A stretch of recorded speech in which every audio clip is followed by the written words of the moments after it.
Go ahead and click record, and we can start. America is a nation of immigrants, a diverse mix of peoples, including Caribbeans, who contribute to the rich tapestry of like Cheryl Lee Brown, Black Violin, Abby Phillips, Kemba Walker, Fee Noel, Jimmy John Louise. We honor their contributions and commemorate June as National Caribbean American Heritage Month. Join us. For more information, visit celebratejune.org.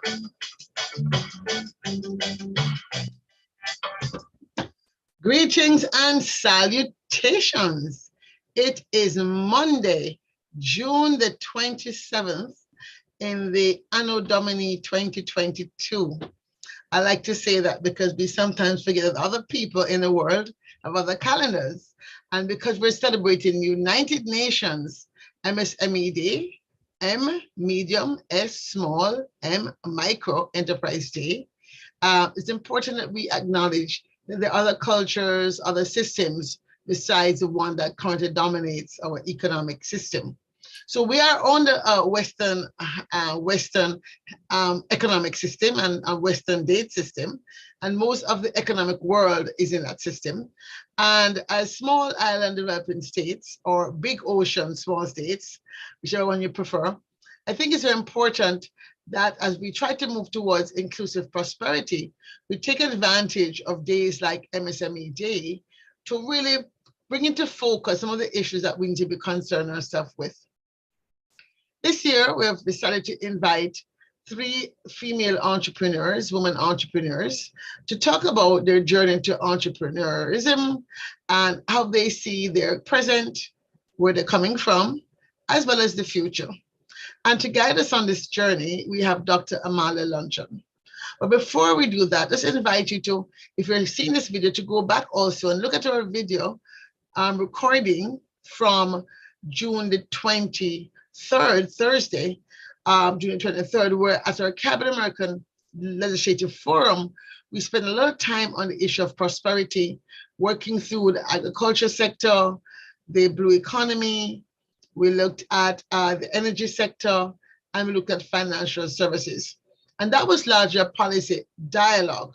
But that framing also is important for us to look at both what are the regulations, policies, and programs of the status quo government that are in place, as we hear from these entrepreneurs who are trying to do business and get others to try to start businesses as well, or support others in business in their work. So with that, I'd like to invite Dr. Amalia Luncheon to join me on the stage. Good afternoon, Dr. Luncheon. How are you? Hi, Dr. Nelson. I am well. I'm happy to be here. Discussions like this always excite me. One, because we're dealing with small businesses and as you said, medium, small, and micro businesses. And I love those distinctions, but it's also important because we're talking to women today. And, you know, we do have we carry a lot on our shoulders. So I'm really happy for these conversations today. Really happy. Well, I must add that Dr. Amalia Luncheon is going to be shortly a new professor at the University in New Mexico. She might tell you more about that. She's also a recent author like myself. We both, well, my book came out, I think, a little bit before hers. Yes. My book is on smart futures for a flourishing world. And I'm saying that because I'm an entrepreneur, I'm a social entrepreneur. Absolutely. As well as an entrepreneur in business. So my business is a business of trying to get us in energy, clean energy in space. And that business is Radiance. It's a startup. And my social enterprise is the Futures Forum, which is also doing work to promote futures thinking across all sectors, as well as ICS may very well be called a social enterprise. More social than enterprise, but nonetheless. So Dr. Luncheon, as somebody who is really versed in researching emotional resilience and talking to business people, and with your years of experience in the small business sector, in the working with governments to promote cultural enterprises, I believe you're really the right person to lead us through our journey today. So with that, let me step off the stage and let you get right to it. All right, thank you so much. And my first guest today is actually Tahira. And Tahira is going to talk to us about digital. It's actually digital 101. So what are the things that we need to know as we step into this digital space?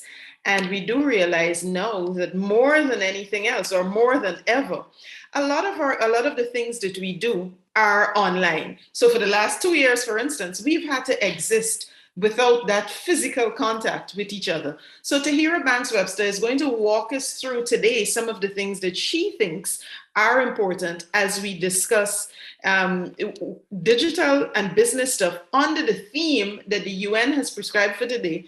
And the theme is resilience and rebuilding, MSMEs for sustainable development at the forefront of building back better and stronger from the impacts of the COVID-19 pandemic, climate crisis and conflicts. I know it's a mouthful. We're going to break it down, but let me welcome Tahira Banks-Webster so we can get started. Welcome, Tahira.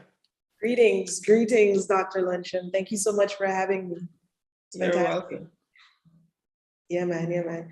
It's a pleasure to be here today and just having this conversation about digitization. And if I could just share my screen, I just kind of want to go straight into it because absolutely, I started on this journey quite a few years ago, and I'll say that one of the things that over the past 10 years has afforded our business the opportunity to grow has been our focus on digital.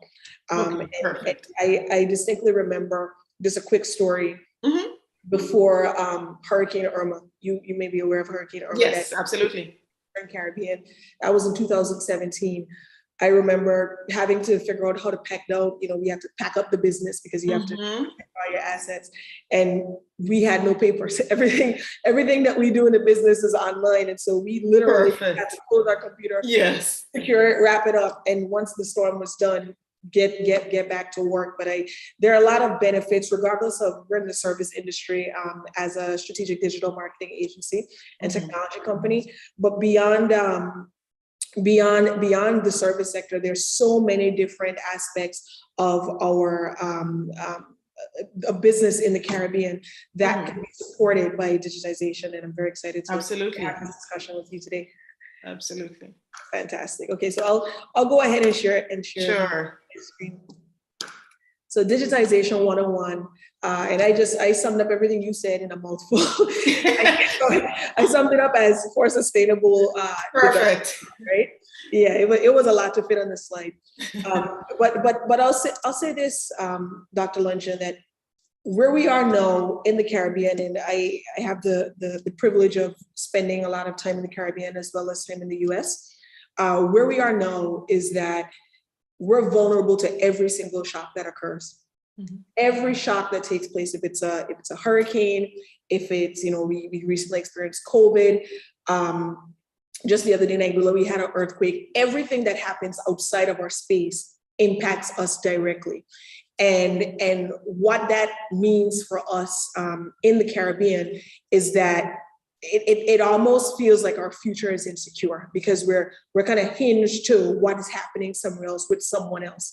And that presents a significant problem. That presents a significant challenge for us, particularly when every time something drastic takes place, it's almost like we have hit the reset button and we have to start over again, The catch-22 that I have kind of been playing around with and that we discuss in the company is we hear all of these conversations about sustainable development, and a lot of the work we do is moving towards sustainable development goals, right? Moving our communities towards sustainable development in the region. But we hear a lot of those conversations, whether it's social programs, whether it's climate, whatever, gender equality. The challenge that I think we face, the catch-22 that we face, is that if our people are faced with consistent economic hardship, right, as a result of these shocks, it makes it very difficult to give attention to these other issues because you want to focus on recycling, and you want to focus on the programs that protect our environment and that make our communities safer and what's not. But if you're a parent And you have to make a decision. You know, your priority is going to be, how do you feed your family? How do you feed your children, right? How do you keep a roof over your head? How do you secure this job? And so that presents a challenge for us when we look long-term towards sustainable development, where all of these shocks are impacting the way we live on such a consistent basis. It makes it so that we can't focus beyond what is taking place in the moment. And so as I put here on the slide, you know, because we're faced with all this consistent economic hardship, it makes it difficult for us to give attention to the big picture goals, the massive vision and ideas that will foster sustainable development in the Caribbean. Sometimes you go to people and you're having a conversation about a dream that is very big. You know, I've had conversations with Dr. Nelson about just very massive dreams that you know are going to propel us forward. Conversation with somebody that is struggling to meet their basic needs. Right. It is difficult, you know, it's very difficult. And so our guiding belief system is that the pathway to true sustainable development comes where we prioritize the value of our economic power and freedom. And we believe that digitalization is the only way upward, not forward, upward for Caribbean businesses. And without it, we face a very dire future. Right? It's not a situation where we can kind of play around with this now and say, well, you know, we're gonna get to that, or you know, we're gonna figure it out down the road. We have to prioritize this right now, because in the absence of that, I can't imagine what the future looks like. It doesn't exist. I'm sorry, that sounds very dire. Common objections we hear when it comes to digitization. And so we have these conversations with clients, large and small. And a lot of the common objections we hear is that, you know, going digital is very expensive. You know, I got to spend all that money and all that technology and all those computers and all this blah, blah, blah, and it's going to be very expensive for me. Sometimes they say going digital will take too much time. You know, it's a long process and it's a steep learning curve and all the rest of it. These are some of the assumptions that exist. And then for some people, they believe going digital is too complicated. I think one of the recurring themes that shows up again and again is that people just kind of feel like, well, I have other priorities, and so I still have a bit of time. I don't have to, I can do this down the road. I can do this 6 months from now. And then of course, 6 months turns to 12 months to 18 months to 5 years. And if you're still in business that long, right? So those are some of the common objections we hear. And when I share the benefits of going digital, because I've experienced them even in our own business at Thoughtful, it's that first of all, your business is going to operate more efficiently. When you switch your business, when you digitize your business, you are instantly in a position to operate more efficiently. You have access to more data for effective decision-making. So I can go in and with 2 clicks of a button, I can, you know, look at my numbers for this year, look at my numbers for last year. I can check out the performance of our teams. You know, everything is online and it's available to me on my, if I can't access it on my phone, there's an app. On my computer. There's an app on my phone. What I like about digital as well is that for a lot of our businesses, I think a challenge that we face is adapting to the needs of our customers, right? So we make assumptions. Every business person, when you're going into business, you're making a set of assumptions that, you know, the product or the service that you intend to offer, it will be well received, and it will solve a problem, and it has a purpose. It will positively impact somebody's life. But that is an assumption. And without data or information to measure the truth of that assumption, right? The reality of that assumption, then you're really just operating blindly in the wind. So one of the things I appreciate about digital, obviously you can do digital surveys and what's not, but you could just look at your information. You could look at your sales, and you can garner a better picture of what products are selling best, what products or services are selling together. And that can give you some ideas of how better to serve your clientele. Right. And I think overall what digital does is it helps us to cut costs and increase profits. People are always kind of looking at me like, really? You own a company and y'all supposed to be doing so well and you don't even have a printer? We have a printer, it's not plugged in, and we don't have ink for it. I had it many years ago, but we don't use a printer. We don't need a printer. Outside of the obvious environmental benefits of going digital, it's just more efficient. It's cost effective. I do everything on my computer, right? Mhm. So those are some of the benefits of going digital. And if I had to recommend to persons, because a lot of times people, you can tell somebody, well, do this. Exercise is always a big thing for me. You know, my husband's always, well, you know, we got to work out. So around this whole 75-day program to work out, but just telling me to do something isn't gonna just move me forward. Sometimes you need some step-by-step support, right? And so in terms of step-by-step support on how to get your digital transformation started, I'd always say for anybody listening, review all of your existing business processes. Just look at your business from start to finish, from, you know, when you have to purchase the product or service, if you have to package it, how you package it, your sales chat, everything from start to finish. Audit your existing business processes. And then Google is your best friend. I make the joke that our business was built on Google. I know, Dr. Luncheon, you guys are, you know, all the work you guys had to do to get that doctor in front of your name and all the research and what's not. But for me as a business person, there's nothing that I need to know that I can't find on Google. You know, someone has done it before. Someone has the information. And I think that we need to be, as Caribbean people, we need to be more comfortable just exploring what's out there and taking a chance, right? And a lot of simply including like the word digital or online next to the problem that you're trying to solve. So you might say packaging for my shoes online, right? Digital packaging for my shoes or something like that. Digital printing for labels, whatever it is. There will be options online, and if it's solely an online service that you're using, in many cases there are freemium models where you can use some aspect of the service for free before you actually have to pay, so you can kind of get a test drive. YouTube, LinkedIn, sessions like these. Commit yourself to lifelong learning and just exposing yourself to information. I have a meeting, I'm traveling to St. Lucia next week for the OECS CEO breakfast, and I have a meeting there and I need some information on it. Okay, I read articles online and I went to YouTube and I just sat back on Saturday and I just started looking at a bunch of videos on this thing to improve my perspective and to give me more context on the actual subject.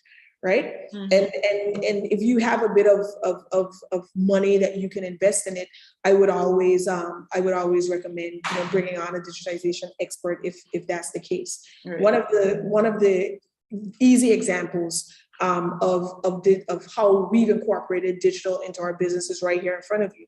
So this is a QR code, and if you scan it, it actually takes you to my digital business card.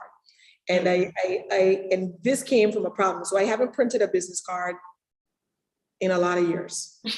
and I had to go to a conference, and I knew that, you know, it was after COVID, going to the conference, I didn't want to be touching up with people, but I also knew that we needed to have a connection.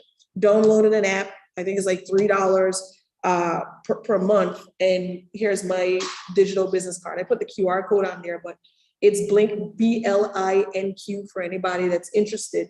And all of your contact information is on here. So if someone says, hey, you know, who are you and what are you about? I just show this. That's digital. It's small things like these that make the difference. And it also makes you look really smart or cool.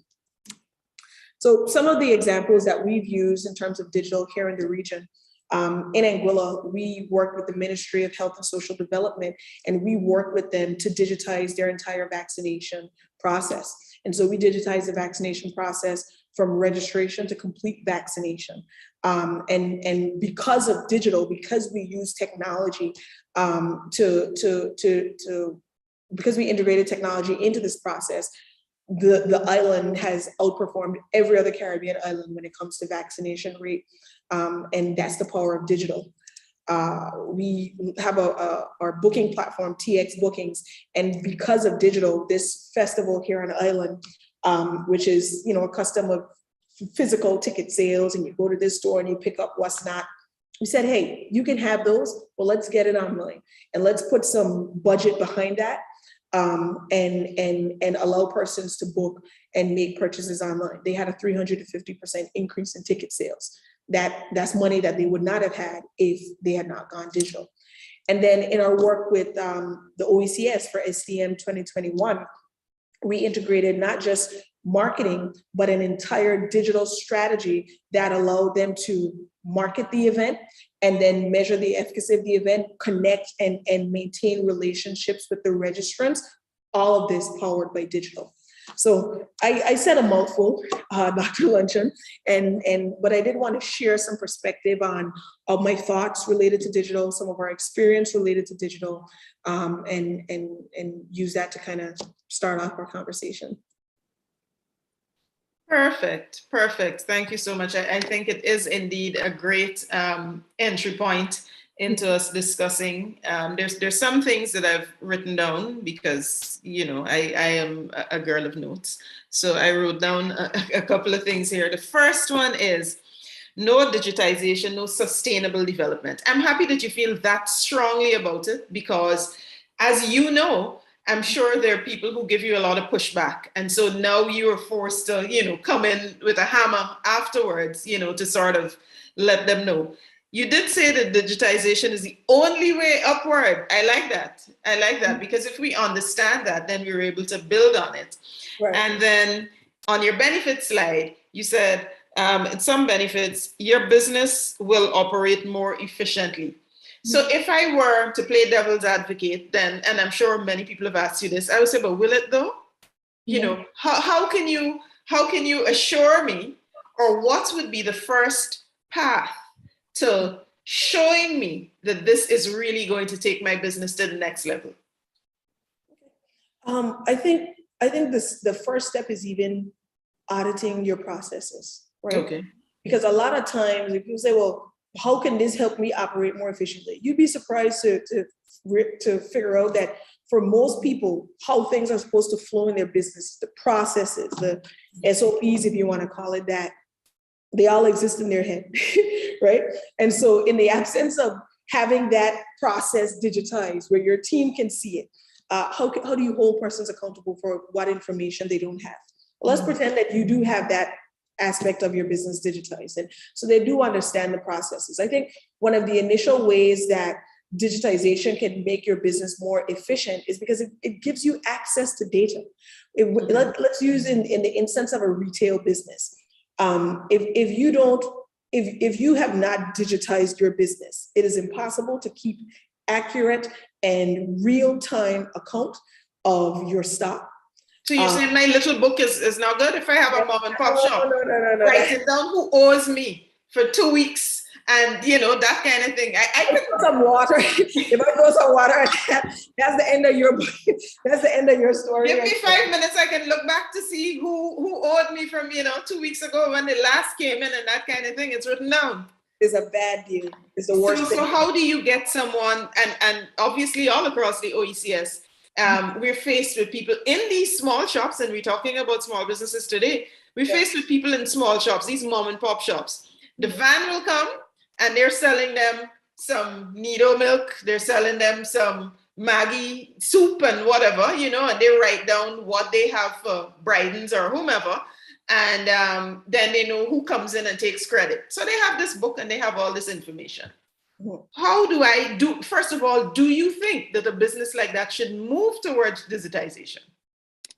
First, yes, absolutely, yes. I think what is the simplest way that they can do it? What's like the first thing they should start with? I mean, so I'm a bit torn here because we spend a lot of money every month on SaaS products and different subscription software that help our business in terms of efficiency. And I know most people, we grew to that. So most people don't start from that point. But something as simple as just getting the information on your phone, right? Okay. There are a lot of different products and programs out there. One of the challenges I think we face in our region, and is why I feel so passionately about it, and is why when everybody says, well, you know, if you have all this talent, go just primarily focus on the US. Our primary focus is the Caribbean, because the solutions that we need in the region, a lot of them don't exist, Dr. Luncheon.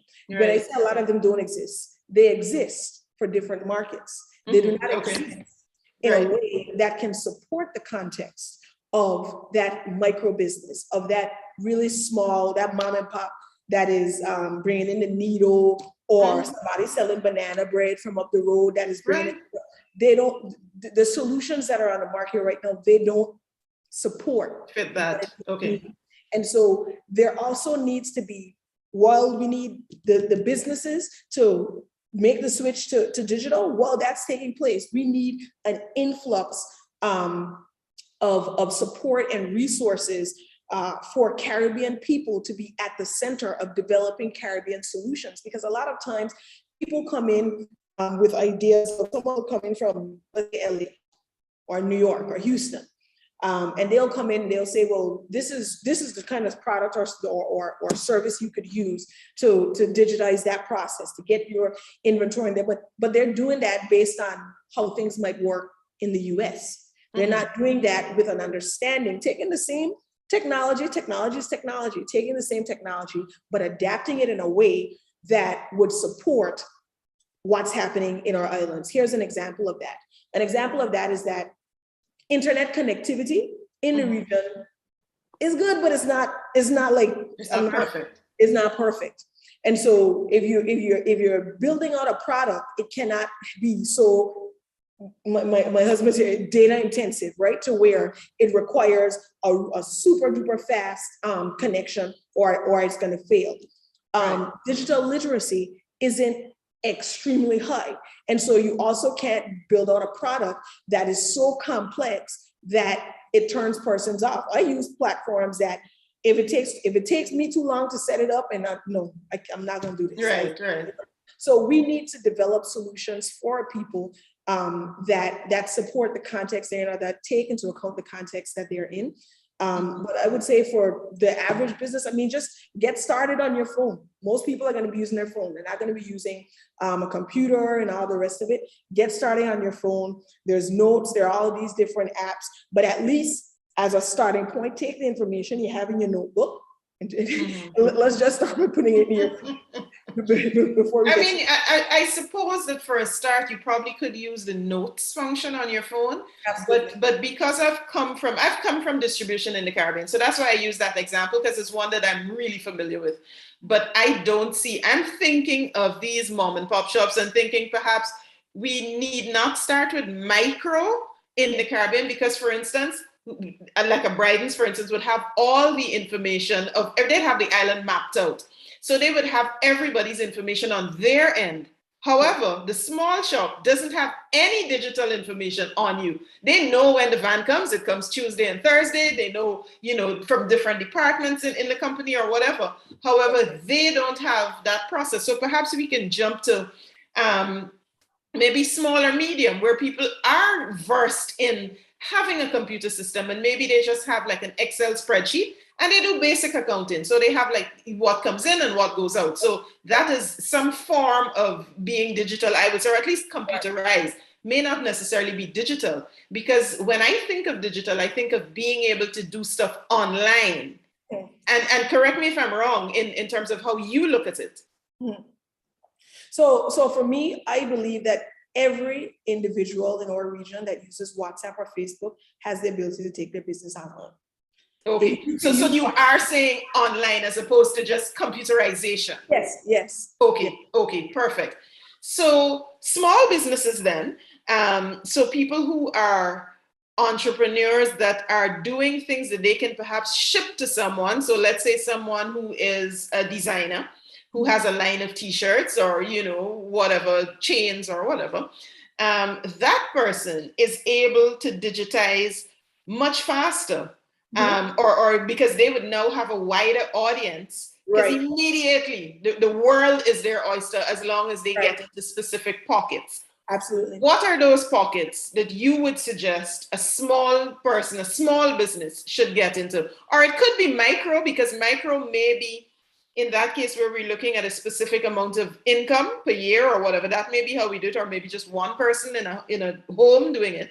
Mhm. And what would be some of the platforms that you think they should get onto to help move their business upward?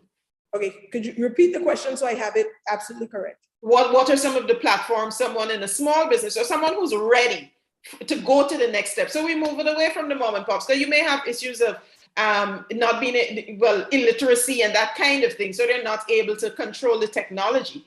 How does someone now who's able to control the technology, they have a business, how do they scale? How do they go upwards? Give me 2 places you think they should put their business online. Okay, well, I think that every professional needs to be on LinkedIn. Absolutely, if you're not on LinkedIn, engaging on LinkedIn is an issue. But Facebook and Instagram, I mean, the young, Okay.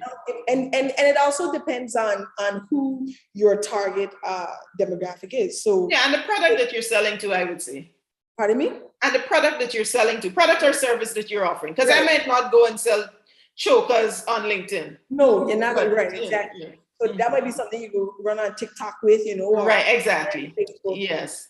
It just So depends Facebook on, and Instagram. Yeah, you would say. yeah. Okay. But I would also suggest for anybody that is interested in taking their business online, one of the resources I would suggest is a platform that's called Udemy. There's Udemy, there's Udacity. There are online courses where you can Yes. learn skills. You can literally go on there and search that, how to take my business online, and it'll open your mind to a lot of different resources and ideas for you. Yeah. Right. Okay. So let's talk a little bit about the resilience bit of how digitization would fit into the picture. Right. And if your business, let's say your business is already digitized, you're making money from Instagram, you have a Facebook shop, you're in Facebook Marketplace and so on.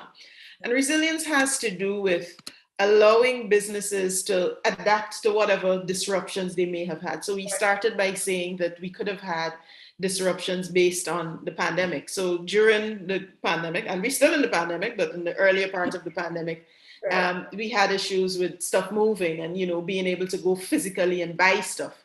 We're a little past that now, but we still have logistics issues. So things are still slow to ship and so on. Right. So resilience is allowing us to adapt quickly to those disruptions and to maintain your business while whatever is happening. Right. So essentially, you need to plan. You need resilience involves planning.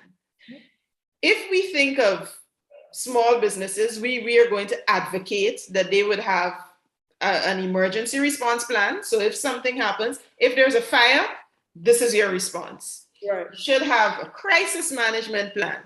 And a fire may be a crisis too. And then you should also have a business continuity plan. So if I'm to go away for 6 months and I have stock here because I have physical product, should I bring someone in to do it? Should I take stuff with me and I can sell from wherever I am or whatever? Where does digitization fit into that? To having that sort of resilience? Because resilience is really in the middle, with crisis and emergency and continuity. Well, I think the real value of digitization in that situation, let's take the pandemic, for example, which have impacted so many people. I think what you see is that with digitization, you have access to that data now, right? So say you have your business on Instagram, you have it Facebook, wherever you have an online store. Now you have access to data, you have access to information. So even if the world is going bonkers, you can now kind of flex a little bit and make some decisions on how you move forward based on what might be your best performing product. Because one of the real values of data, I think, is that I tell clients all the time is, let's say you have a budget, you have a small budget. You want to know, if you have a large budget, then you can kind of pay and spray, that kind of thing, and see what hits. But if you have a really small budget, then you need to make that money work for you, right? If you only have a little bit left, you need to figure out, where am I going to put my targeted advertising? What product may I invest in? what do I need to focus on? What activity or event may I focus on to drum up some interest in my business? Data gives you the ability to make an informed decision on that. And in the absence of it, I think that when you're faced with a crisis, you're just going to spiral because you don't even know where to move. You have no information to make a decision from. Right. Okay. I hope that answers your question. It does. And I just want to highlight for people the importance of planning, because everything that Tahira has said there has everything to do with planning, because it's really not a shot in the dark. She did say if you have a little bit of money, you need to figure out where to put it. If you have more money, then okay, maybe not figure out as tightly woven a plan, but everything has to do with planning. So you don't just wake up one morning and figure out, or even if you wake up one morning and figure out, well, this is what I'm going to do, then there ought to be some planning going into it so that you are not surprised, you know, if something pops up. Yeah, I think where a lot of people kind of struggle in business is that they don't set goals. You know, you can't just wait, regardless of whether you're a micro business, small, medium-sized business, you have to have goals for your business. You have to have quarterly goals for your business, or 5-year goals for your business, 3-year goals, 1-year goal, month-to-month goal, and then break that down by the week, by the day. This is how I live my life, right? And I've found that it has helped me. It has grounded me, especially when things kind of start going all around. Because if you don't even have a plan, if you're going, I tell my team that all the time. Angola's a very small island, so if you're trying to get from West End to Island Harbor, small island, if you don't even know you're going to Island Harbor, you're just gonna walking around, you're just gonna, then when something really terrible happens, then you don't even know where you're supposed to be going. But if you're going from West End to Island Harbor and you hit up a roadblock, or it has a bad accident, or there's a fire, because you know where you're going, you can make a detour. You have a plan. Yes. You know? You can adjust, you can adapt. Yes. Absolutely. Businesses need that. And that is what resilience really speak about. I mean, I don't like when people say, oh, well, let's go to plan B. Plan B means we're no longer en route to plan A. Right. Resilience is being able to build in that an alternate course, but you still end up at plan A. Right. You know, so I think that is important for us to understand. And, you know, while we're going along that road, we need to be able to minimize the impact of whatever disruption you might have had. So some of the things, what are some of the things that could disrupt a digital business, and how quickly would we be able to bounce back from things like that? Well, I mean, any kind of economic crisis, anything that impacts the economy and consumer behavior is going to disrupt a business, right? I think that one of the challenges that most businesses face is that, and I've been there myself, when things hit the fan, I'm trying to be careful with my words, when things hit the fan, people freeze and they panic. And of course, that's based on not having a plan, having a route that you're moving towards. I think that taking action is foundational to any business success, regardless of what is taking place around you. Whether you're with digitization, you're just at an advantage. You're digital, you have access to data. Your biggest thing, you have access to data. You have access to how your customers interact with your products or services. You have access to your numbers. None of this is pie in the sky. So you can be a bit more grounded in your approach. I think in those moments, it's more psychological than anything else. When you're faced with a crisis, it's now having that resilience as an entrepreneur to take action in spite of that fear, to take action in spite of the uncertainty, to take action in spite of whatever might come your way. Right. So, but I still want to go back to my question. I want to know, what are some things that could happen? Because now you're saying, okay, everything is digital. You've said to me, all right, Amala, you need a Facebook page, you need an Instagram account, and da. A couple of months ago, when the world was losing its mind because Instagram had shut down for half a day or something, and people lost millions of dollars. That's what I want to talk about. Okay. So a couple of things you could do. First of all, I always recommend any organization, you're digital and you're bringing your business online, you need to have a website. Because a lot of times we are on Instagram could decide to lock you out, Facebook shut you down, Right. you can be hacked. There are all of these different things that could take place. And so you need to, first of all, secure your information. I use an app called the Authenticator app. Google Authenticator? Yeah. So Okay. Google Authenticator. So you, Yes. all of my access codes are here, and I have it backed up as well. I have a backup of this.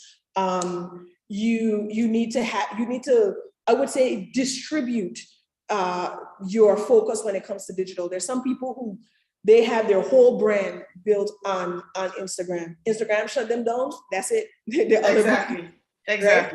But if you need to ensure that wherever your business is, you need to ensure that your business, the primary place your business is making money is in a space that you have complete control over, or that at least you have channels there. Your business shouldn't be 90% Instagram, 10% your website sales, right? If it is, you have a business that you brought online. But there are people who have Instagram pages and don't have a website. Right, and that works until, God forbid, they It get doesn't. and it doesn't. And I've seen some pretty unfortunate. A gentleman that I follow from Houston. I remember I would go to his page all the time, look at his content, and then one day he wasn't there, and then like a month later he showed up and said that he lost access to his page. He had like 30,000 followers, and I remember thinking, wow, that's a tough hit. He had to start back from zero. Right, exactly. Yes. So that impacts his ability to sell. That impacts, he's an influencer, so that impacts his ability to bring brands onto his work, and that impacts his bottom line. Yeah. I see a question here. Where does cybersecurity fit in? Yeah, to the well, whole digitization process. So I think that when you're online, there are risks, inherent risks in bringing your business online. Where someone might have the ability to hack into your account. That doesn't exist everywhere. I think a lot of times, when I say that doesn't exist everywhere, it's out there, but I think a lot of times people make themselves more vulnerable. People create situations where they are a bit more vulnerable, where they're maybe doing, like I have been told repeatedly not to do, which is using the same password for everything, or they leave their accounts open or in environments. They don't log off, yes. They're not logging off. I think that it's really about being responsible with how you use the internet as well. You're going on sites, you're clicking on all these different things. Just be more discerning in your use of the internet. Yeah. Okay. And then is Caribbean business law caught up with the rules of the metaverse? I haven't. I cannot speak to that from an informed space, but I will reserve my. I mean, I think it took us a while, a long time, and I still don't think we're there yet, because we're still talking about copyright. We're talking about copyright with music still to this day. And people are putting out a song today, and it's available on iTunes tonight. And we're still talking about copyright, where you had to mail something to yourself. So with that one, I think we still have a way to go. But the issue is what we need to look at would be what training is available for the people who are regulating the spaces from a Caribbean perspective. Right. So that people understand that there needs to be some training. You don't just wake up today and decide that you want to be on Bill Gates's platform, right, and then when something happens, you run to your local attorney general for recourse. Right. You know, that's where I think we have some amount of disconnect. Well, I'm glad you said it. I was trying to be politically correct, because I was going to say, I don't think that we're there. We're certainly not very advanced in a lot of the things we should be advancing. So I'm not sure how we do with the metaverse. The technology is definitely a couple of steps ahead of where we are in the region, and it has a lot to do with access as well. Right. So it's not just because, as a friend of mine likes to say, in the Caribbean, we like nice things. So we see something today, we want it tomorrow. And so we would jump through hoops to get it, and it becomes costly. And that's how people end up getting on Instagram to sell, because it's immediately available. Almost, you send your money today, and within 2 weeks you could have it. If you live in the US, of course, you can probably get it by Amazon Prime tomorrow. But we're married by where we live. So, but it doesn't stop us from wanting. It doesn't stop us from wanting. So we have to be able to, one, I would say, utilize our potential. So you know exactly what you could do within limits. And then if you've created a product or service, like in your case, you are working with someone who has a lot of information about digitizing whatever product someone could possibly come up with in the region. You know how to get it into the hands of people who don't live next door to you. So what we need, I figure, would be mass education, won't you say? Yeah, definitely. So what are you doing to help move that part forward? Well, I'm participating in panels like this. Okay. And I'm actually, I can't make the announcement yet, but I'm actually working with a regional institution on some programming, specifically geared towards entrepreneurs and small businesses that will support them in the process of building a successful small business, a successful startup. And foundational to that entire conversation from my space is digital and the value of digital. In fact, I was just out to dinner the other night with my husband for our anniversary, and I was eating and I saw this young lady greet me, and I was like, she looked familiar, but I don't. And she came over to the table. She said, I don't want to interrupt your dinner, but I just really want to thank you and let you know that I did start my business. This was a young lady just finishing high school. She came in a program that we had 100% free, how to build a successful startup. And she has a business that she's taking, the young boys like their sneakers, right? And they want them fresh. And you also know the Caribbean got a lot of dirt. so she's taking the shoes and she's cleaning them, and she created a whole business, a whole process, and she's using product and what's not and taking care of it. And she had the idea in the class and she started the business, and she's doing very well, and she has it online, she has it on Instagram. And I was talking to her about how she could digitize it. So for me, it's really connecting with other entrepreneurs. It's being on panels like this.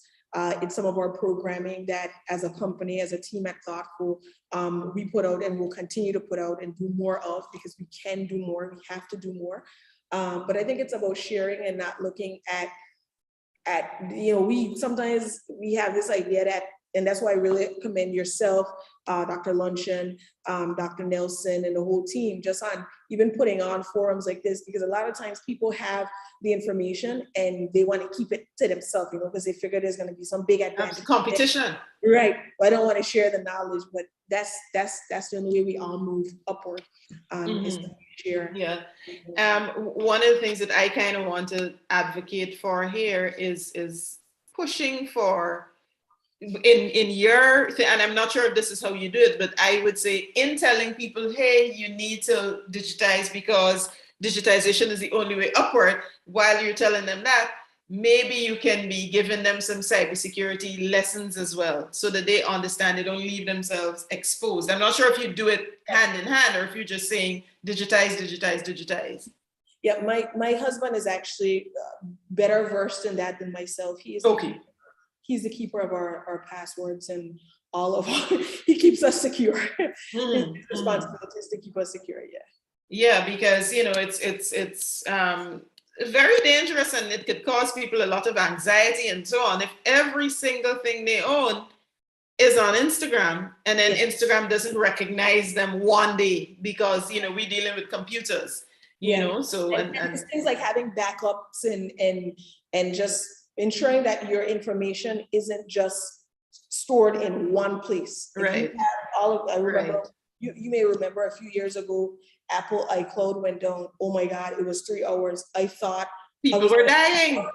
I thought that was the end of my world. Exactly. And I was going to ask you that, because you said everything is on your phone. I'm like, okay, if you lose your phone, I mean, yes, I'm sure it's in the cloud, but you know, it's inconvenient because Yeah. now you need to get access to a machine, to get access to the cloud, you know.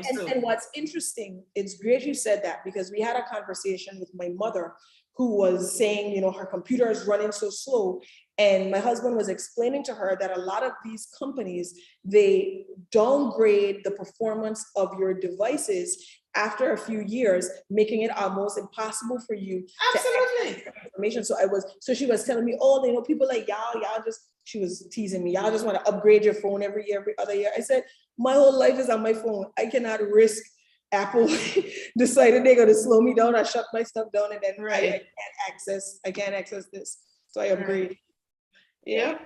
All right. So we're coming to the end of our discussion. So we need to start wrapping up. So I want to give you the opportunity to think about, I would say, if you had to give a takeaway, 2 things that people should know in the first stages of digitization. And I might extend it to 4, because 2 things that you might tell like a micro person would not be the same 2 things that you would tell, you know, like a small person, or they might be, I don't know.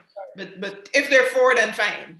But okay, 4 things I would tell micro and any small micro. I would say 2, because they're starting, but I'm saying that it may not be the same 2, depending on where you are in your process. There may be 2 different things, so you might be able to have 4 things to tell people. So starting with the micro business? Yes. What you want is from your perspective. You are coming in, somebody says, hey, Tahir, I really need to talk to you. I have this business I want to start, and you come over, or you call them, because it's digital now. So you call them, you know, and they, you know, I figure you could help me because I have this bunch of these chokers that I'm going to make. They're made out of this madras material, and, you know, whatever. So what are 2 things that person should know? I think the first thing you should know is that it is to your advantage to get online, and to bring your entire process online from the very beginning. So don't wait. The second thing I think you should know is, you know, back to the whole conversation of cybersecurity, is that you need to be mindful of what platforms you use to place your information and share your information, and when you use them, right? So to be mindful of how you go about bringing your business online, because, you know, again, all platforms aren't created equal, and you want to be sure. Obviously, some people that for some people that'll go over their heads, but it's just saying be discerning. If I had to give a small business advice when coming in the early stages of their digitization process, man, I would say to go online. YouTube is your friend, and I'm doing this from the perspective of people who maybe they don't have a lot of money to access courses and what's not. So now this one is, let me give you like a real example. So this one is like a restaurant, because that's now bigger than someone at home making stuff. So this is like a restaurant, maybe 20 seats. 20. That's go online and go on YouTube and search how it is persons, because many people it'll be easier for them to look at a video than it is to go and read. Okay. So I would say go on YouTube or any platform that has information. Is free, it doesn't matter, and see how people outside of your space are doing it. People outside of the Caribbean, how are people in New York doing it? How are people in London doing it? How are people in South Africa doing it, right? Why you want to have that information is because it's not saying you're going to adapt all of that to your business, but you may see something that might spark an idea that you can adapt, and it's going to give you a competitive advantage. It absolutely will. I have done this with our business. We did it with our business, and I cannot discount just the vast amount of information that is available. And the other tip I would have is to, when you're bringing on teammates, whether you have existing teammates or you're bringing on new teammates, you want to commit to working with people that are very passionate about learning.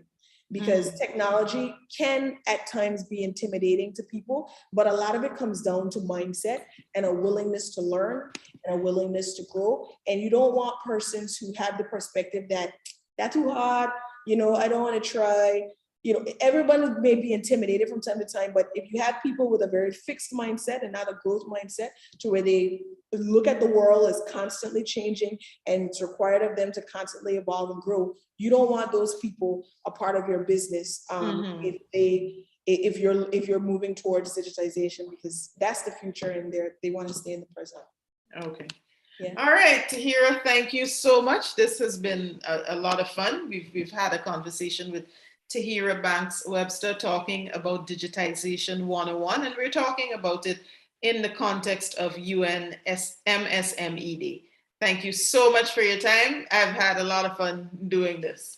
Dr. Nelson?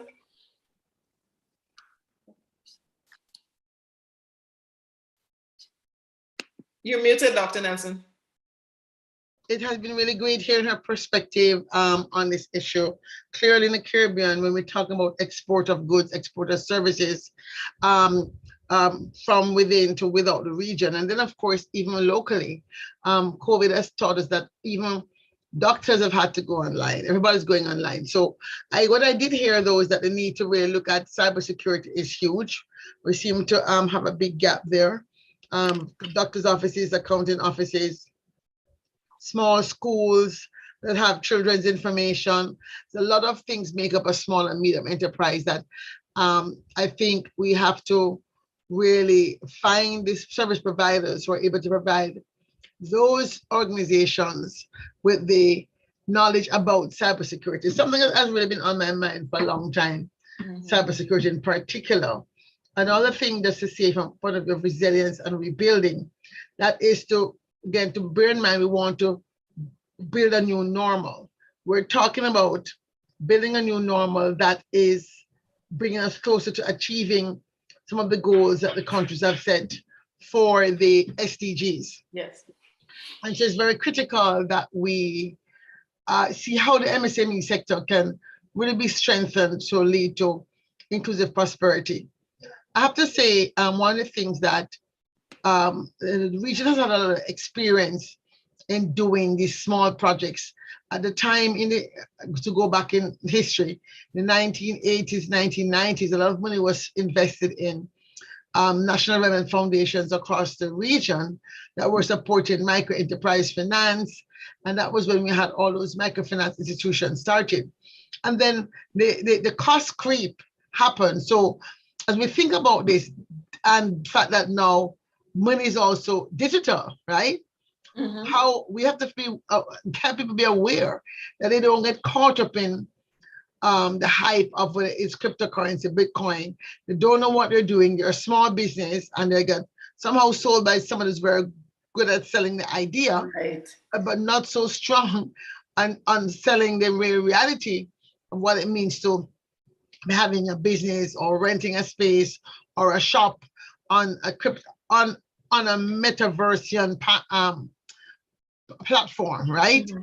So they might think it's just the same as being on a web 2.0, which is what we are on now. But a web 3.0 is very different. So I do think these are some things that certainly I'm hoping that the chambers of commerce and those institutions are paying attention to. I don't know, but I think they should be. Lastly, I think that I've been somewhat disappointed that the chambers of commerce across the region that were and the Small Business Association seems to be stuck in a 1960s paradigm of what it means to be a service provider for small and micro enterprise. In fact, I can speak for Jamaica, where Small Business Association has really not been agile, adaptable, and a thought leader. And so Tahira Banks with a name like Thoughtful, the digital agency, I do hope that she is continuing to learn to be always to have the foresight, strategic foresight, what is out there.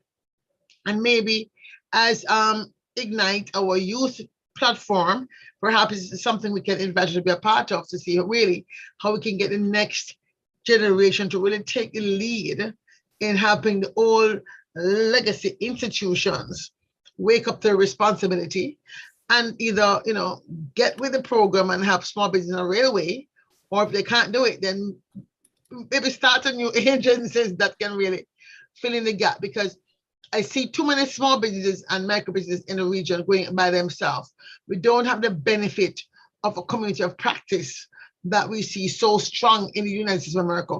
One of the reasons why the US is so strong on certain things is that there's a lot of coming together around your industry sector or your issue sector. And I don't see that happening the same way in the region. I think, yes, Carib tech is a pretty robust sector compared to others, but I think I would like to see more of that, the tech people in the different national organizations come together and do something regional, especially as it will impact on the law and regulations. So with that, I just want to thank Tahiri Banks Webster again and say, it's a time to move to our next speaker, Angeline Gillens, who will be talking about firing up your elevator pitch. From a different perspective, yes, we all know how to pitch. We all need to know how to pitch. In case you meet somebody, we have 30 seconds to sell. But what does it mean to really have a pitch that is providing, again, not just what I call the empty noise, right? The empty noise. We want to have that kind of a pitch that is really about making the shift in the ecosystem in which you're putting your business. And so we're going to ask Angeline to join us on stage. And then Dr. Luncheon, I'll give you the floor to continue the conversation. All right. So I think she's here. I think, yes. Right. So let me bring her on stage. And then good afternoon. Angeline. Hi, good afternoon. Good afternoon, Hi, everyone. Angeline. How are you doing? Hi, Amala. I'm very good, thanks. All And right. hi, Claire. Welcome. I am going to go and leave you all to have a good conversation. All right. So we are on to the second panel of the day as we're discussing. We are discussing business and resilience in terms of the UN MSME. And we're using the theme taken straight from the UN, which is resilience and rebuilding, MSMEs for sustainable development at the forefront of building back better and stronger from the impacts of the COVID-19 pandemic, climate crisis, and conflict. So there are three things that they have separated that we are living in now. So we want to talk a little bit about resilience and rebuilding. And a question that I see here that I think is incredibly important is, did you know 600 million jobs will be needed by 2030 to absorb the growing global workforce, which makes SME development a high priority for many governments around the world. And I think that that is important as we're about to jump into elevator pitches. So Angeline, I'll let you introduce yourself and then we can have a conversation. Okay, I'm happy to be here, and I'll actually start off by just a little about myself. Sure. I'm business development partner supporting business owners and leaders to be less frustrated and burnt out on the job, helping them to focus on developing their relevant strategies along with the results-driven actions for superb results. So I've had over 30 years of business experience, 15 years with a large Caribbean conglomerate, Grace Kennedy Group. And that has positioned me to serve through my now own business with excellence and the passion based on just what I had learned in my corporate experience.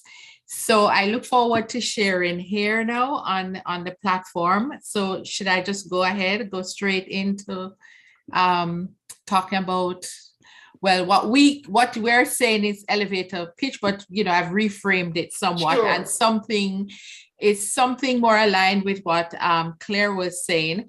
So when I thought about, when we talk about the elevator pitch, it's typically is about our vision and our mission. Who are we serving? What do we bring to the table? And that's very important. Mm-hmm. It's very important for us to be able to speak about that with clarity But that is based on the context of resilience and rebuilding. That is a base for developing the values and the values that actually drive the culture of the company. And so it's all captured in a nutshell, starting from what we see as the elevator pitch, moving into what really is the action. So if you don't mind, I'll just quickly share. No, go ahead. I'll go through and I'll break. Am I sharing? No, hold on a minute. Let me share. Yes, I'll just go through some slides, and Amala, we can, break at moments to Absolutely. just have that discussion. So are you seeing the slides? Yes, I am. Okay. All right. So it's really saying establishing company values to define culture for resilience and rebuilding. So I started off by saying the vision is what we really start whether our personal vision, company vision. Here we're talking about the business, so we're focusing on that. And the vision is what sets us on that destination. Where are we going? And we are looking for something that is not necessarily within our reach immediately. It's something that we dream about. It's usually bigger, really big. So something that we work towards with different milestones. And the path to that is really our purpose, which is a mission. And the mission tells us who we are serving, why we're serving, and that's where we see our purpose coming through. And then the strategy actually comes from that. But before we get into the strategy, we talk about the importance of the, sorry. So I want to get rid of this at the top here so that I can read the slides.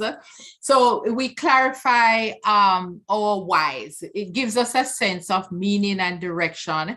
It orients us to long-term dreams, and it unifies our force.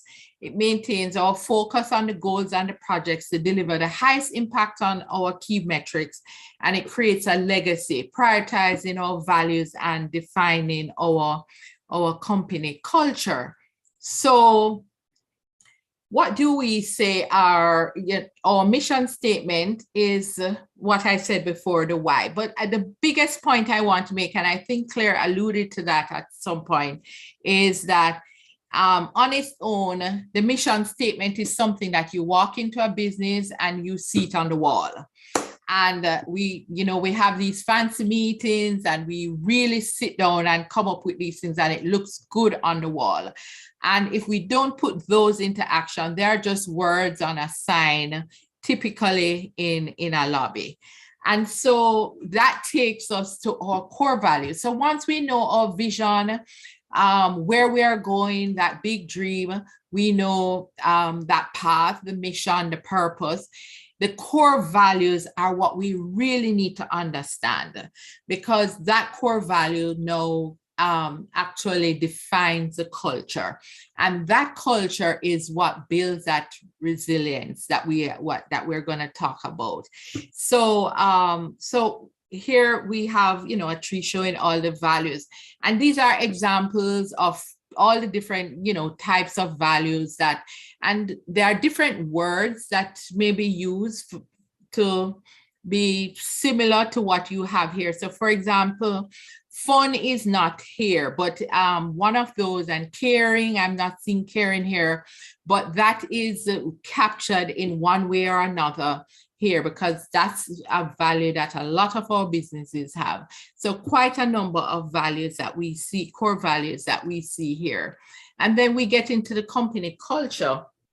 And so the company culture is a tacit social order of an organization. It shapes the attitudes and behaviors in a wide-ranging and durable way. So our cultural norms define what is encouraged or discouraged, accepted or rejected within our group. It's fluid. And then we talk about the culture. It's actually a group phenomenon. Our culture is not just based on one person. It's what we do as a group. It's shared, it's pervasive, it's something that permeates throughout the entire company. It's enduring, it magnetizes people and characteristics to be on the same path, and it's implicit.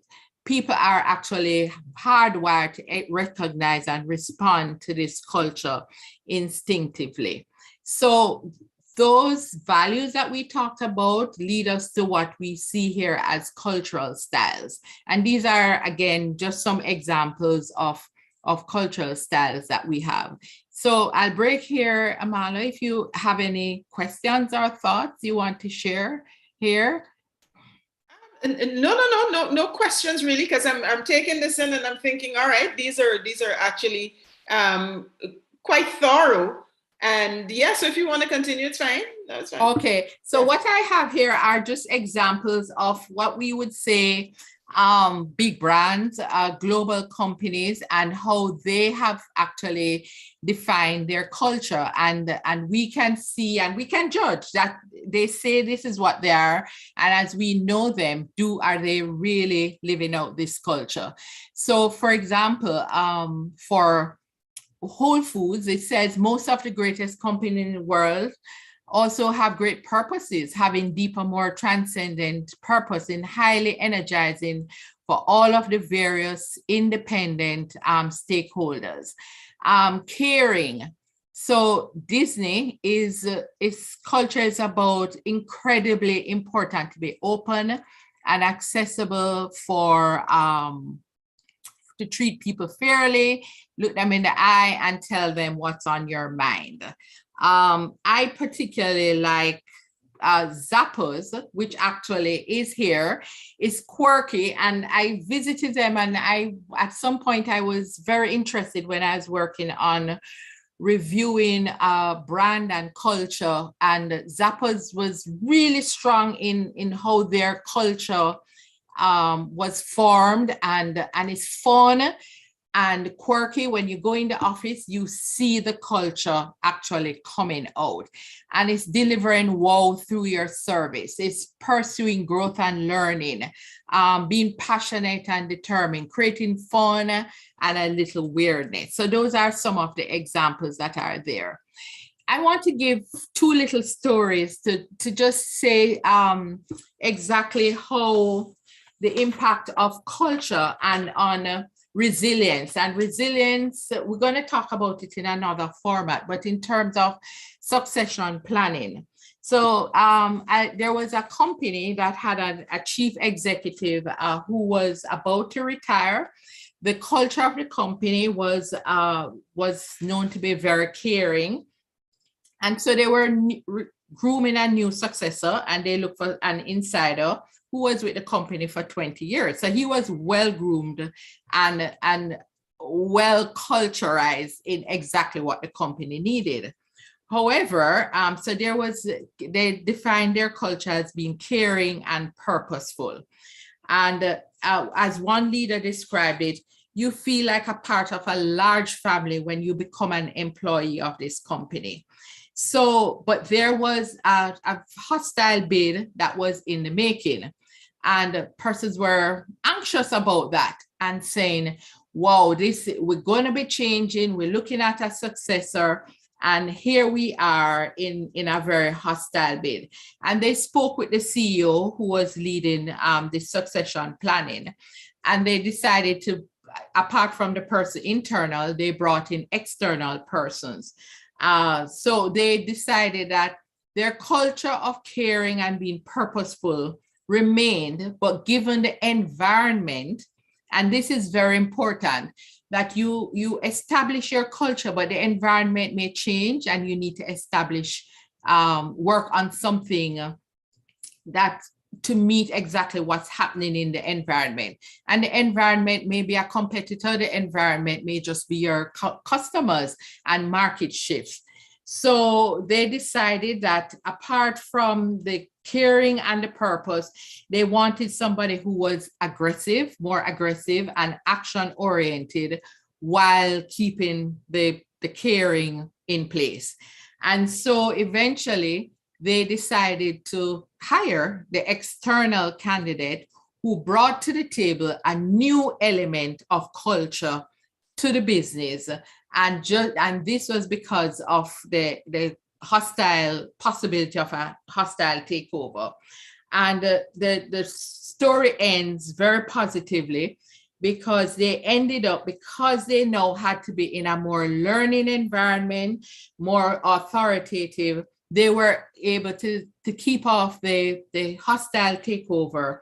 And the new CEO coming in with this new culture actually navigated the company through this precarious situation, which kept the company independent and restructured accordingly, given to the changes in the market. So that gives an example that while we establish our values and our culture, things will change, and we need to really adapt based on how things are happening in the environment. The other one was a merger and acquisition, and this is something that comes up a lot. One of the challenges with mergers and acquisitions, and when we talk about mergers and acquisition, these are not just about big companies, small companies. You know, I've met a small business owner, a solopreneur, and she acquired another CPA. She's a CPA. She acquired a CPA company to be able to get the clients, the other CPAs clients. So when we talk about mergers and acquisition, we're not just talking about large corporations, but one of the challenges with that is that you now need to merge two different cultures. And I have actually lived through that, seen where that when you bring two companies together coming from totally different cultures, it really is a big challenge. And so in looking at that, in the other example that I said I'd share, what they had to do was look at the cultures from both companies and look at the two leaders and to see which of the leaders would be able to adopt accordingly as needed in that situation. So any questions, Amala, or comments here? No, I actually like the fact that you've been able to, or not that you've been able to, that you've highlighted that mergers and acquisitions actually do happen with small companies as well. Because most times we think of like banks being bought over and that sort of thing. So no, that was a great example. Yes. Okay, so here are some other words that we have here in terms of strong positive culture support that leads to success, resilience, and rebuilding. And we will see somewhat empowerment is one of those words that really jump out when you empower your people. So when we talk about culture, our people are at the heart of whatever it is that we do. So you see a lot of those culture terms are around happy team, morale, personal growth, boosted productivity, open communication, transparency. And this is not just the persons on the ground. This is really the example coming right from the top. So in terms of resilience and building, do we have any bigger example than COVID? COVID was really a test of business resilience. So how did we bounce back? How did the companies bounce back? They had to look back at what their culture was, and there had to be a quick change. If these were not part of what your culture and your values were: creativity, agility, tenacity, and innovation. When we talk about culture of innovation, we typically think more about the technology, the science. But we have found through COVID that as businesses and small businesses in particular, we had to find ways of just being more creative, agile, and definitely more innovative in terms of recovery. So here it is that one of the points that I want to highlight is that when you have established your culture, you are preparing not just for immediate initiatives or what may be happening in the environment in the moment, but you are also preparing for the future. So a lesson learned here is that those I mentioned before, that companies had to quickly, look at what they needed to change or add in their culture to respond to the negative impact of COVID. Those companies that were already flexible and agile in what they were able to move much faster. And that's one of the things that we have to constantly, we don't want to wait on a crisis to be able to test whether our culture is working. So COVID was a really good test for us to say, how do we make these changes? Were we ready in a fast enough time? And a very, very big one is work from home or other flexible arrangements. And that brought out one of those big, big values of trust. Can you imagine a company that had problems with trust between the managers, the owners, and the team players if there was no trust and work from home became something that was a given? And so it tells us that there are just some basic values, that we need to have. Those who were very trusting either of employees to managers or managers trusting their employees were in a much better position to take advantage of the flexible arrangements with respect to working. So in terms of the diversity, the culture through difference of opinions and experience, different perspectives, companies that actually had those diversity really fully embraced were ones who also were able to rebuild quickly and were more resilient because they were already open to new ideas, new thoughts. And when they empower the staff, employees to get in on the discussions as to how can we do this differently. Things have changed. We used to promote a product this way. We can't interact with the consumer. How do we do this? We can't share a product digitally, especially in, say, where I was working at the time in food, where sampling of food was really very important for us to be able to sell. And how do we do that when we can't directly or personally interact with the consumers? So we had to quickly think about different ways of reaching the consumer, and it required a diversity of thinking and bringing different persons to the table. And the encouragement from the teammates, we talk about people, the core of our culture. And so positive acknowledgement and genuine feedback received from teammates. So here we're talking about not just your manager telling you how well you have done, but what we have seen, I've seen that in personal experiences and read a lot about this, is that the team members actually feel really good when they get kudos from their teammates. So those are things that really help to build the company culture.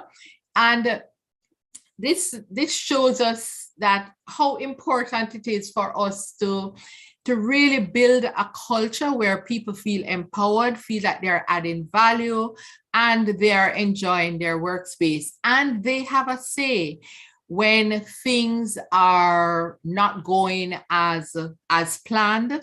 The vision still remains there, but it probably requires a different route, a different path to get there.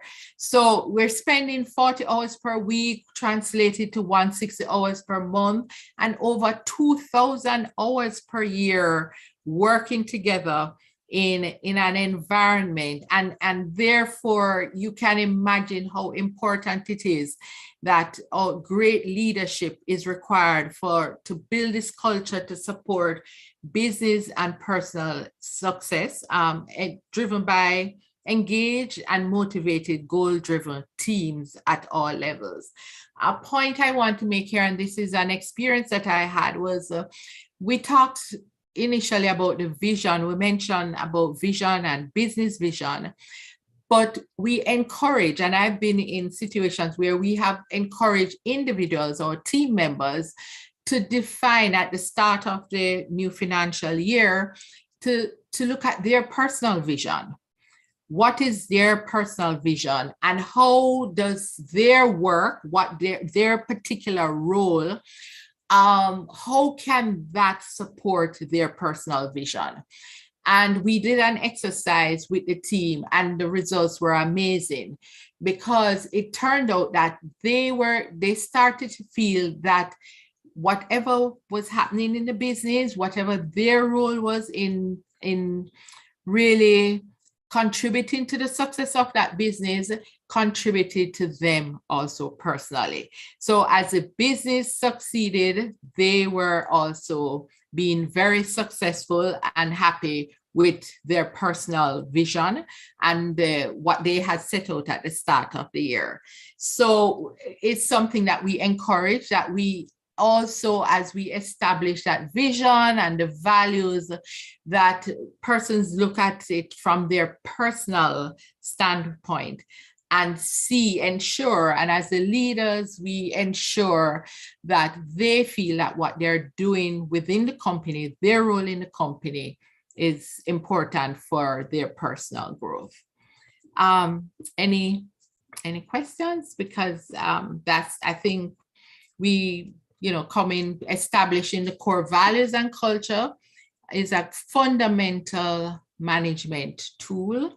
And here we have, well, this is just a little fun fact here. So any point, not fact, fun, it mentions some of the things that we culturally, what we do generally, and as fun, it says, when somebody says you have done a great job, you can get ready to understand that more work is going to be given to you. And when you're in a meeting and somebody speaks up and says, we'll do it, it actually means you will do it.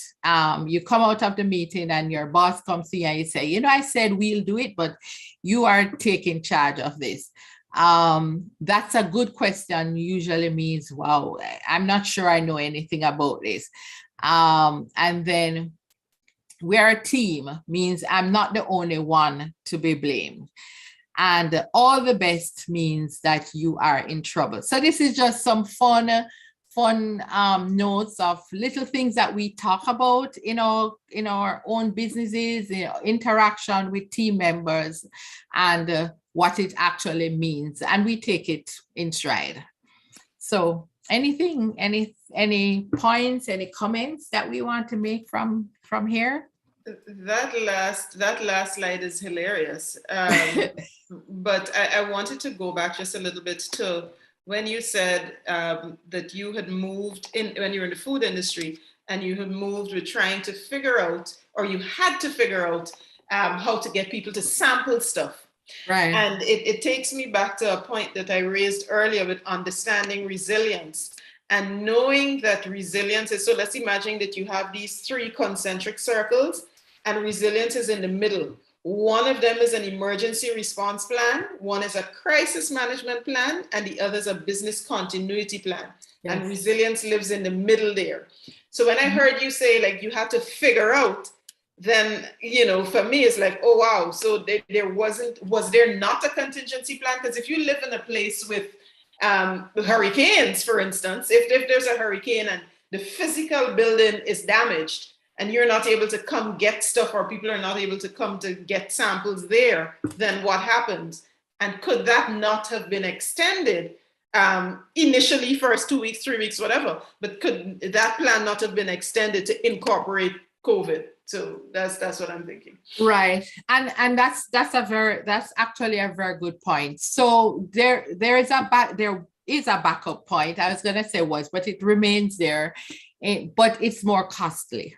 It's actually more costly. So for example, if you're sampling a beverage and you're interacting with the consumer, you pour in front of the consumer in a sample cup.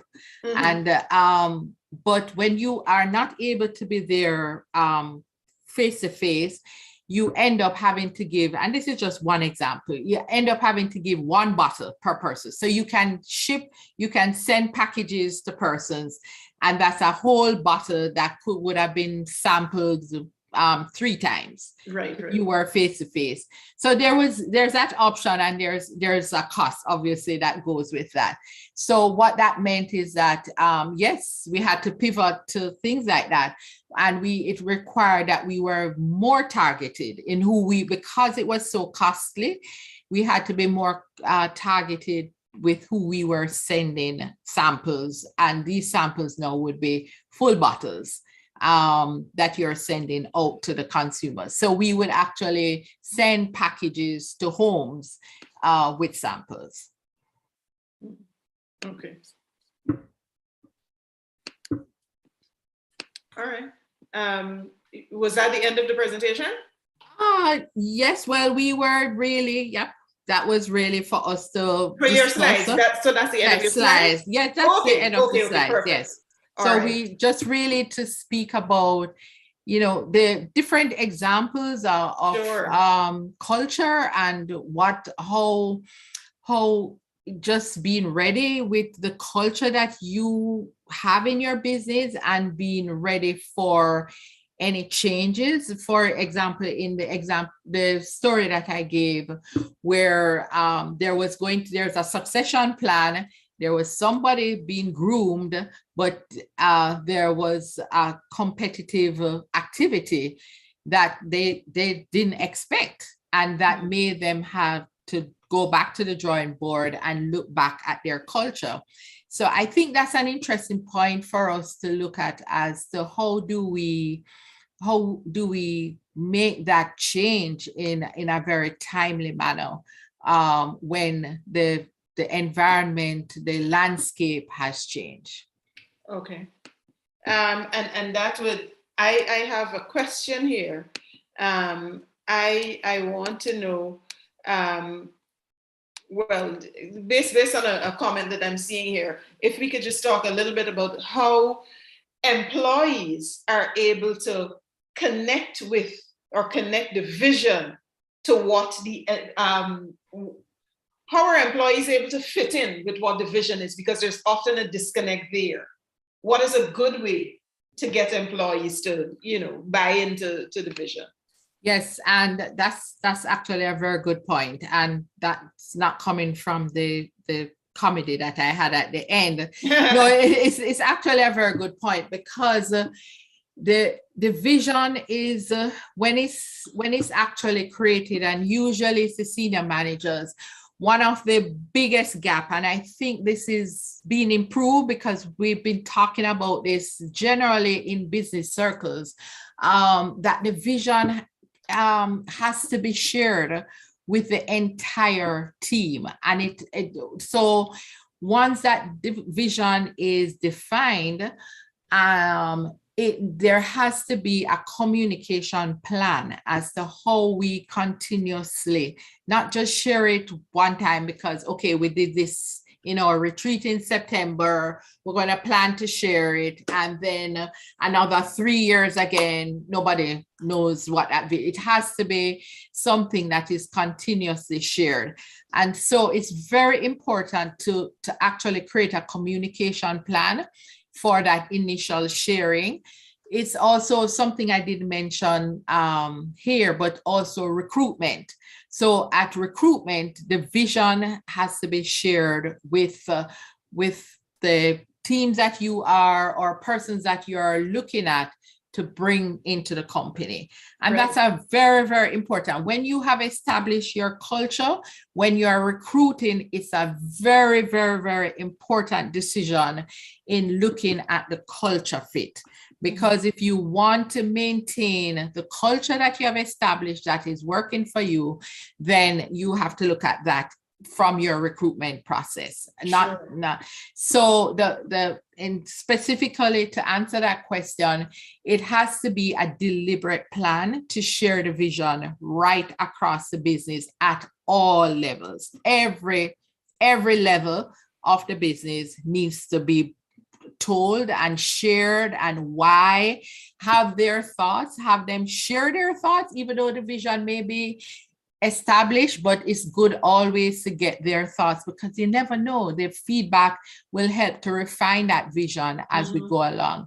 And the point that I made, that when we can align that, help the employees, the team members to align that company vision with their personal vision, it makes a world of a difference in their buy-in to the process.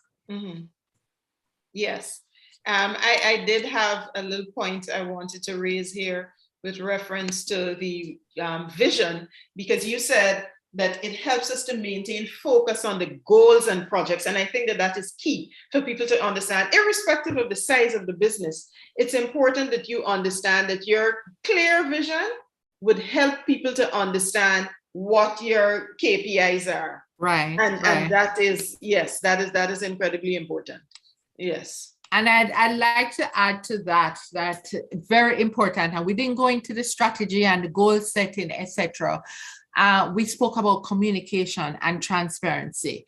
So when we have goals, when we set KPIs, we set QOs for our team members, and they want to understand why is this so important, we must set aside that time to sit and explain why their role, whatever it is. So even if it is the person who is sweeping at the entrance of the building, why is that is so important? What's important in their role? So we are serving customers, and we want to delight our customers. And your role is to ensure when they come to the front of the door, they see it's an area that's really clean and inviting, and make everyone understand. And not just nice glossy words, but really come down to the core as to why whatever their key role is important to the bigger picture, which is the vision. Right. Yes. Okay. Perfect. So in the I want to say in the spirit of the day, and we're talking about MSMEs, what are some of the things that you think small businesses can do now to, one, strengthen their culture, and two, move in the next direction? As the previous panelist said, you move upward as opposed to moving forward. What are things that you can tell us that would help people to move upward with their small businesses? All right, so the very first thing, and we've spoken about talking about vision coming right through. But you know what is very interesting? A lot of companies, a lot of small businesses, solopreneurs, entrepreneurs, small businesses, and even some larger businesses have not established that vision, mission, and understand exactly so what it is that they are going for. It is not defined, clearly defined. So a lot of us go into business, we know we need to make money. We may have some personal goals, and we say, you know what, we want to take a really nice vacation every year with the family. Want to be able to send my children to, wherever, what school, etc. Good education.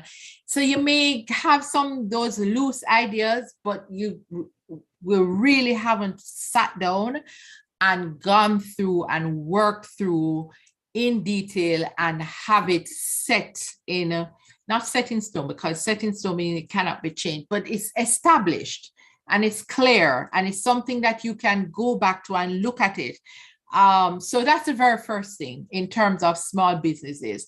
You are not too small, even if you're a solopreneur, to not establish those visions and what your vision and what your mission is, who you're serving, why. Identify who your client is, specifically what your client looks like, etc. So I think that's the biggest gap that I have seen, that we just have not sat down and established those, what that vision is and the mission and the values that really hold you. And why is that important? It's so important when things get very difficult. When you have to make a difficult decision about an experience with a customer and you're not sure what to do because there's a financial impact, you go back to your values. Go back to your values. What is the value that we put here? And something you just have to yield, because when you go back to your values and your values really mean something, you didn't just write them down. You say, guess what? There may be a financial impact, but our value is that we are going to honor because we did not do a good job with this, and we acknowledge that. And I have found at the other, so yes, establishing, but also in addition to that, there is the being able to go back to that when you are uncertain, in doubt. There is a sticky situation. It could even be with an employee. Go back to your values. And if those values mean anything, those are the measures that you're going to look at, whatever your circumstances, and hold to your value. Okay. Would you say a simple way to do that is to, what would you say is a simple way to make sure that people are doing it so that they understand the importance of having it? All right. So the first thing is set the example. As a leader, as the owner, as the head of the team, set the example. Be a living example of that value and that culture. It doesn't make sense you are trying to sell that and teach people that and hold them accountable if you as the leader are not practicing, living what you're speaking. So that's the very first thing. And the other, and I would say another level is sometimes persons are not clear. And what you want is to have open communication, transparency, a level of comfort that they can be vulnerable. They can come and say, I'm not clear about this. I was in this situation. I know we have this value. I wasn't sure how to apply it here. It may be a simple thing, but the honest truth is I wasn't clear. And so persons must be able to feel comfortable and know who they can go to really explain and get some sort of encouragement as to why they should be doing it and how they can apply it better. So would you advocate then, if it's a business that is not a solopreneur situation, would you advocate to have like the mission and the vision written out and be in some place where people can see it? Definitely. Okay. No question about that. Definitely. And the vision and the mission is the vision is a declaration of where the business is going. This is where we want to be.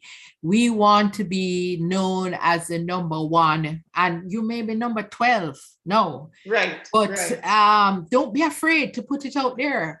We are working to be number one in whatever, a provider of, etc. I want to be known globally and be highly respected. And somebody may say globally, but you're just working in this little space. Don't be afraid Today. to put your dream. Yeah, today. Working But here and today. so they may say, but where do you think you're going globally? Don't be afraid. If it's Mhm. your dream, put it out there and share it. And yes, you need to put it up so that it is always a reminder. Mhm. One of the other things, as you were doing the slide with the different types of company culture and how people feel like a Tesla, a Disney, and so on, I want to tell people that one of the things that they perhaps should do, encourage them actually, is to look at what other companies say their culture is, because they tell you, if you go to their website, you would know there's a culture of innovation, there's a culture of Mhm. learning, and so on. And if you don't yet understand what your culture is, if you study other businesses, that is a great way to start to see where you fit, because it's always good as a small business or as an MSME to understand who you're following. Because even if you think that what you're doing is innovative, there may be someone in the space already who has a similar structure. They may have tried something and it failed before and so on. So it would be good to, one, you understand what pitfalls you could avoid.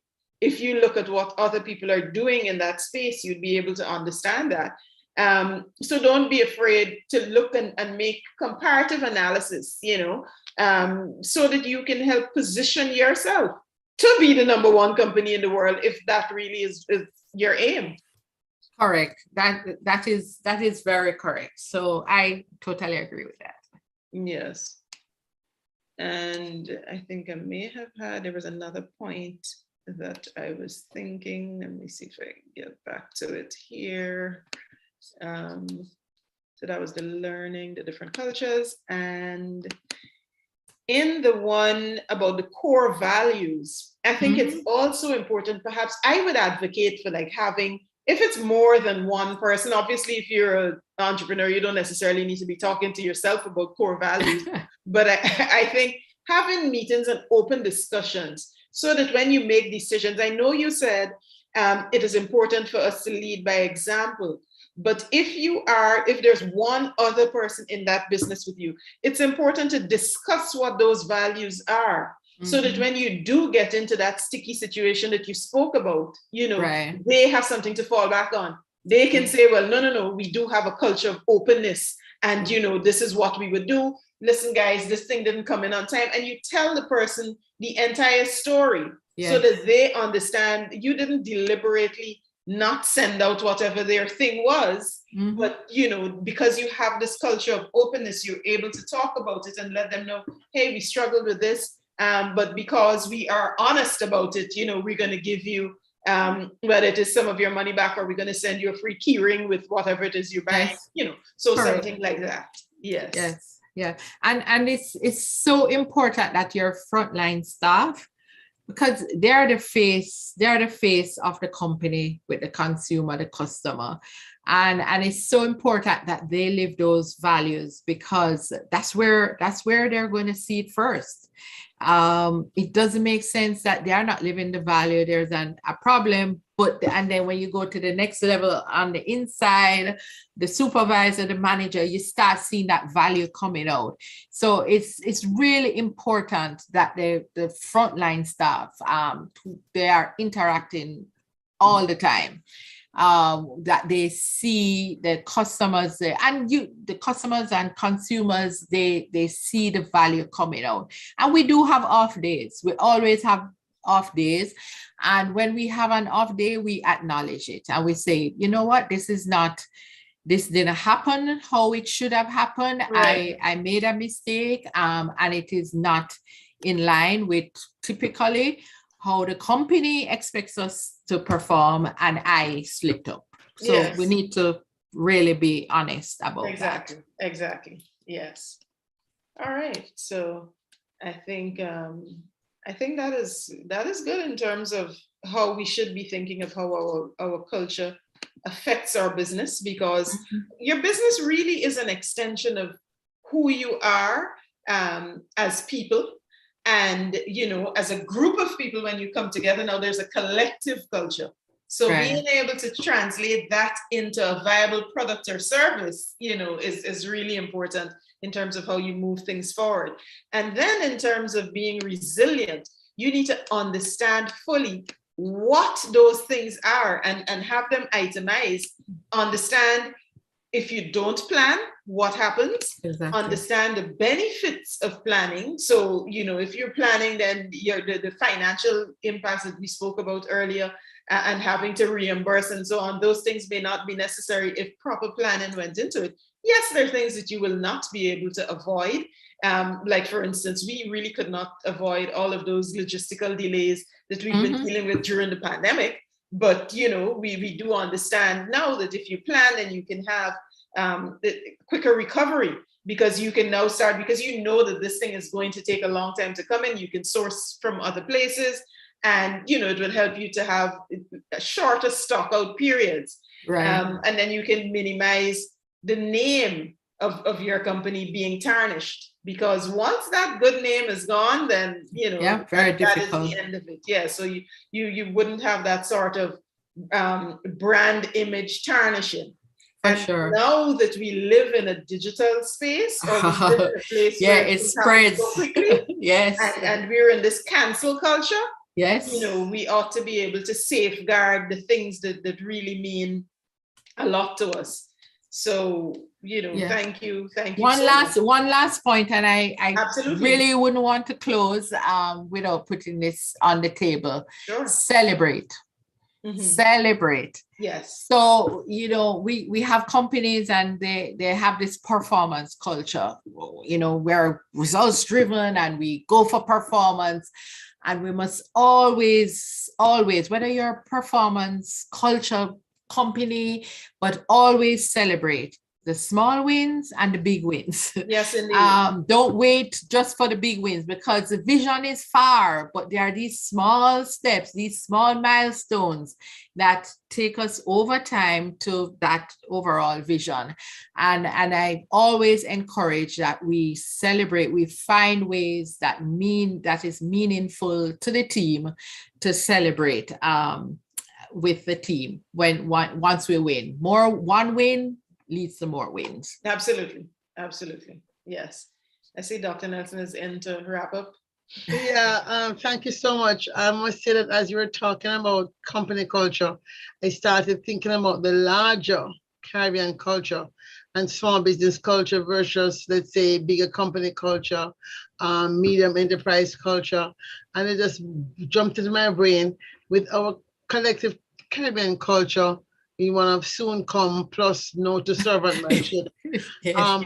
Could really small business lead the way? And I'm just say, wouldn't that be a major turnaround if we really had, to go back to my previous comment, if we really had a culture of strong, let's say, company enterprise ecosystems, right?